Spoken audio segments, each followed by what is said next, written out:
Ladies and gentlemen, please welcome the President of the United States, Donald J. Trump.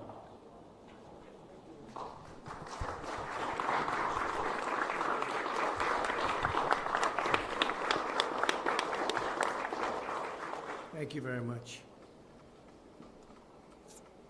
Great to be in this wonderful state. So many friends, so much success, and we love being here. And we're here actually today to discuss the exciting progress that we've achieved under the Operation Warp Speed, our historic initiative to develop, test, manufacture, and deliver a vaccine in record time, and that's what it is, in record time. Likewise, therapeutically, we are very, very advanced. You're hearing about it, and you'll be hearing about it a lot more in the next 2 weeks. We will achieve a victory over the virus by unleashing America's scientific genius, which is what it is. I'm therefore proud to announce that this morning, the Moderna vaccine has officially entered phase 3 already, and that's phase 3 clinical trials, the final stage before approval. There's never been anything like this in terms of speed, nothing even close. A second vaccine is likely to enter phase 3 in a matter of days. Under Operation Warp Speed, we've shaved years off of the time that it takes to develop a vaccine, in some cases many years, and we've done it while maintaining the FDA gold standard for safety. This is the fastest a vaccine for a novel pathogen has ever gone. It's never gone like this. And if you look at where we are by phase 3, we could say ever gone by far. 4 additional promising candidates are expected to enter final trials in the coming weeks, including the Novavax vaccine being developed right here at this facility. It's an incredible facility. We're going to be making a tour in a little while, very complete tour with the folks that run it and the people that operate.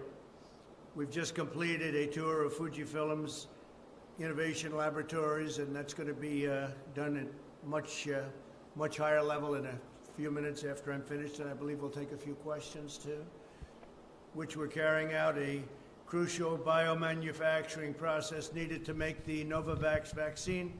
This production is made possible by my administration's $1.6 billion award to Novavax as part of Operation Warp Speed. It lets us deliver the final product in a time that never has been achieved anywhere at any time for anything like this. These same manufacturing processes are being conducted on an even larger scale in College Station, Texas. Today, I'm proud to announce that HHS has just signed a $265 million contract with the Fujifilm Texas A&M Innovation Center, which is quite the place to dramatically expand their vaccine manufacturing capacity. I want to thank Fujifilm CEO Martin Meeson for welcoming us today. And Martin, where is Martin? Thank you. Thank you very much, Martin. It's really wonderful to be with you under these circumstances, in particular with all the progress that's being made. As well as Novavax CEO Stanley Erck. Stanley, thank you very much. Thank you very much for being here. Thanks also to Secretary Alex Azar, who's with us. Senator Tom Tillis, thank you very much. Thank you, Tom. Stand up, Tom.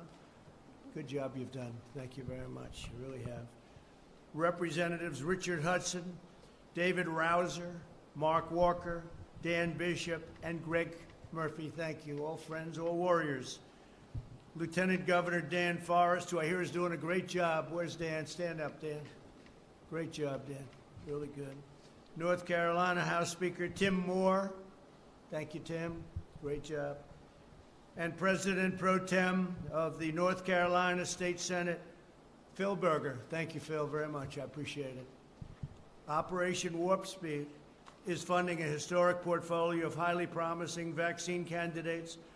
In addition to our $1.6 billion investment in Novavax, we've issued a $483 million contract with Moderna, a $1.2 billion contract with AstraZeneca, a $465 million contract with Janssen, and just last week, a $1.95 billion agreement with Pfizer. Tremendous progress is being made with all of those great companies. A groundbreaking agreement with Pfizer includes a guarantee to deliver 100 million doses shortly after the vaccine's approval, almost immediately, with the option to purchase an additional 500 million thereafter. Not only is Operation Warp Speed accelerating the development of a vaccine, we're also directing a colossal industrial mobilization to ensure its rapid delivery. Nothing's happened like this since the end of World War II.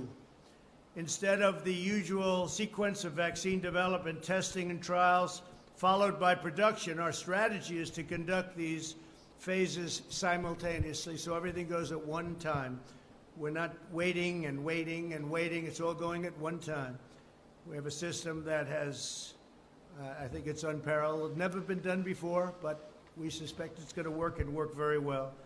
We're mass producing all of the most promising vaccine candidates in advance, so that on the day one that it's approved, it'll be available to the American people immediately, and we'll probably have a lot for a lot of other people throughout the world. The world is suffering from this China virus. Another dimension of Operation Warp Speed is our focus on therapeutics to treat the virus. Over 140 clinical trials are underway, and a number of effective therapies have already been developed and widely delivered, including remdesivir, which is having a tremendous impact. You see that with mortality rates and other things statistically. Dexamethasone, convalescent plasma, and antibody treatments. We have numerous treatments right now that are under study, and I think over the next couple of weeks we may actually have some very positive answers as to that. On July 7th, we announced a $450 million agreement with Regeneron to begin advanced manufacturing of its antibody treatment, which is currently in late-stage clinical trials. Late stage. Due to the medical advances we've already achieved and our increased knowledge on how to treat the virus, the mortality rate for patients over the age of 18 is 85% lower than it was in April. Think of that, 85%. And is 25% lower than Europe as a whole. In the middle of April, more than 22% of all deaths in the United States were attributable to the China virus. As the last week, that number has dropped down. As of last week, it's dropped down to under 7%. To decrease the turnaround times for testing, the first two laboratories have been approved to provide pooled testing, very important. In other words, samples from multiple patients are processed together.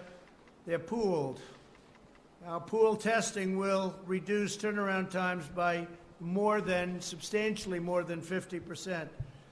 Last week, our Centers for Medicare and Medicaid Services began distributing rapid point-of-care diagnostic test instruments to all of the nursing homes in the United States, focusing on the areas of greatest need, which is our elderly and our nursing homes. What we've already sent includes testing instruments to 635 nursing homes for 196,000 rapid point-of-care tests.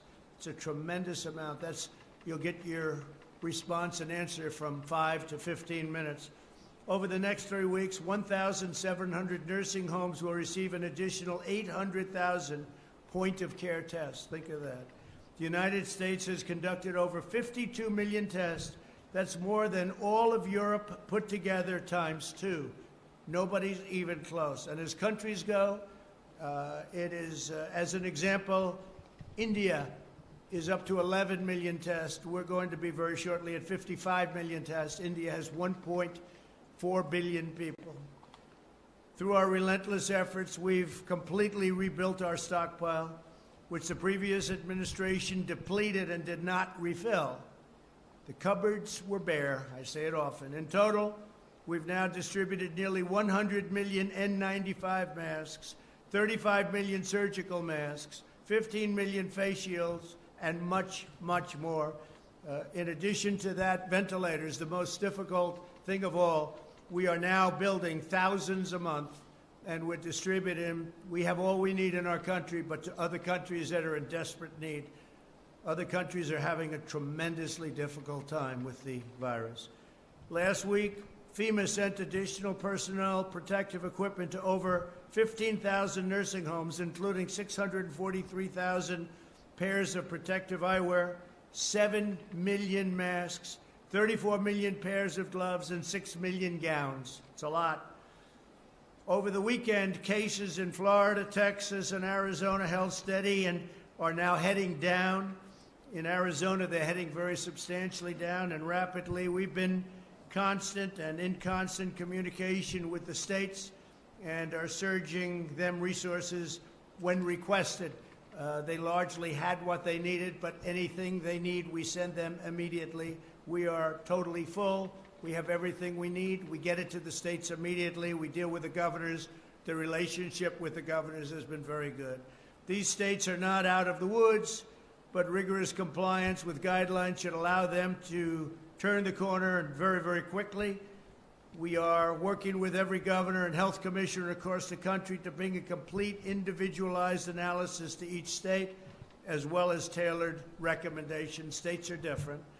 My administration is also closely monitoring the surging caseload in Latin America, which is now the region in the world with the most active reported infections by far.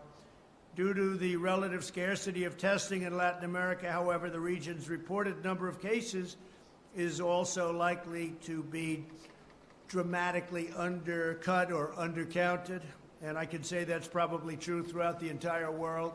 We report our cases. Most of the world doesn't. They either don't do testing, therefore they have very few cases, even though people are sick, or they just don't report. And given the reality of what we just said, we're focusing aggressively on the Texas border and countries that we think have to be watched very, very carefully, because you have some very, very highly infected countries outside of our borders.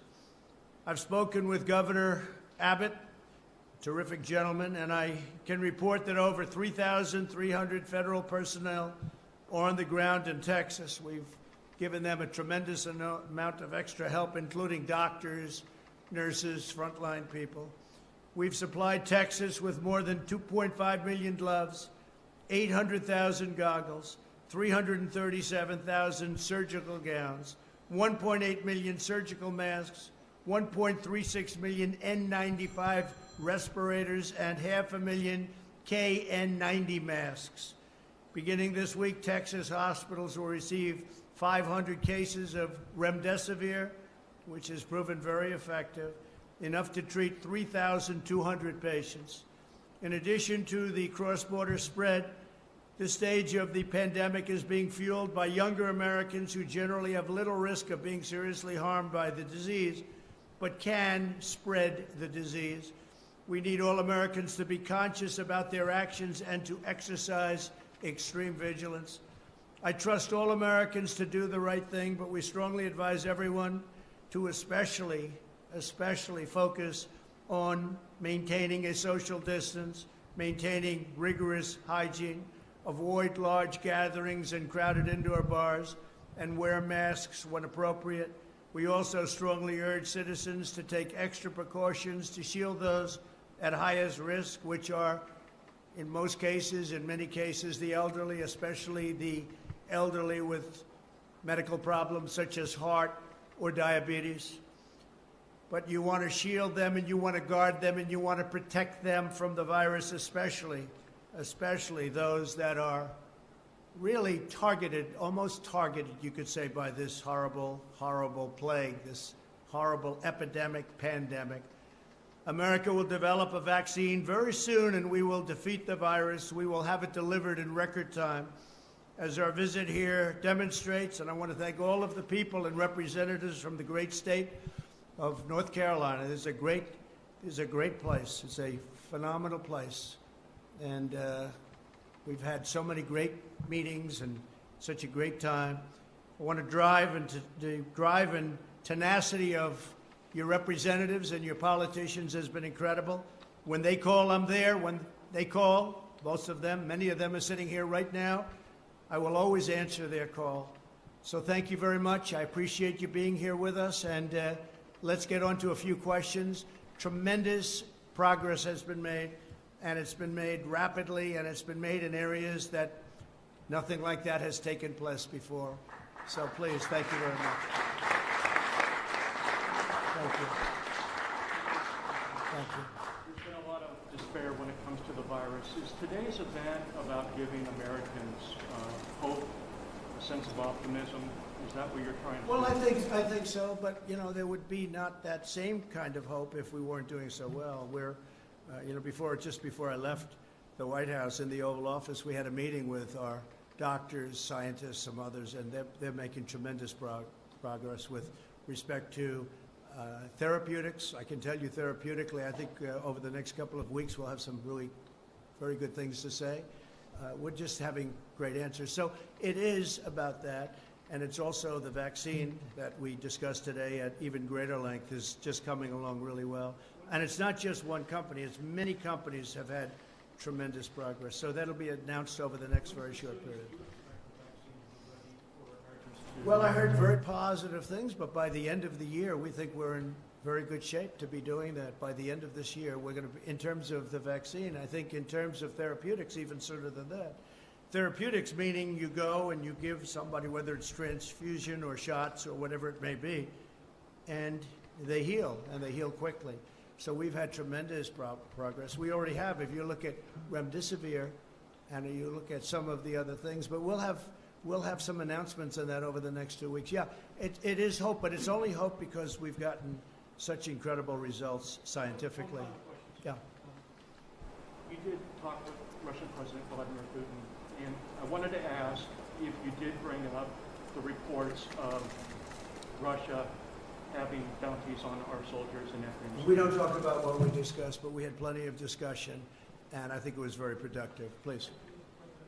Larry Kudlow earlier today said that the V-shaped recovery is showing signs of moderating. Do you think, given what we're seeing with an increase in cases, that the recovery could be in jeopardy at all, the economic recovery? I don't think so. I think the recovery has been very strong. We've set record job numbers. We've set record numbers. Whether it's a pure V or a little bit less than that, I think it's going to be very good. If therapeutically we come up with some answers very quickly, which I think we will, then you're going to have a tremendous recovery. Likewise with the vaccines. If you do that by the end of the year, that's ahead of schedule, substantially ahead of schedule, and it's ahead of anything that's ever taken place in terms of vaccines before. So I think if those things happen, if just one of those events happen, you'll go right back into that V, and I think you're probably in the V anyway.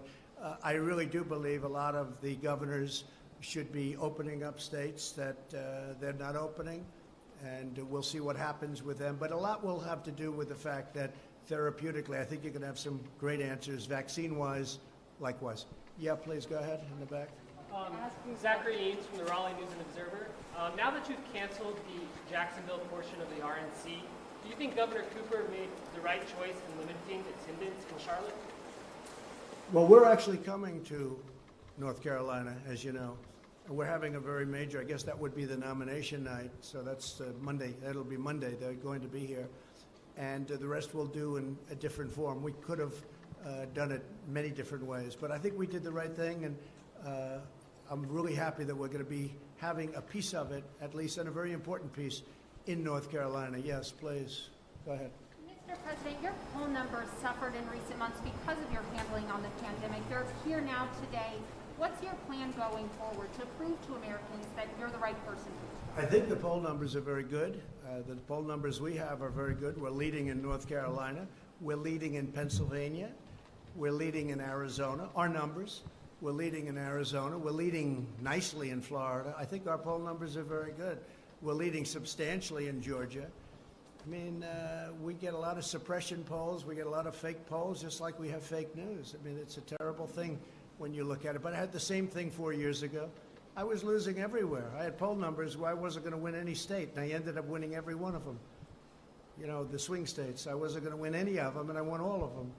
And I have the same thing this year. This year they have it even closer. They have it closer, but it's the same suppression-type polls. We have polls that show me leading in almost every swing state, and substantially in other states by even more than I won in 16. When you look at Florida as an example, you have thousands of boats out of the ocean, out on the intercoastal.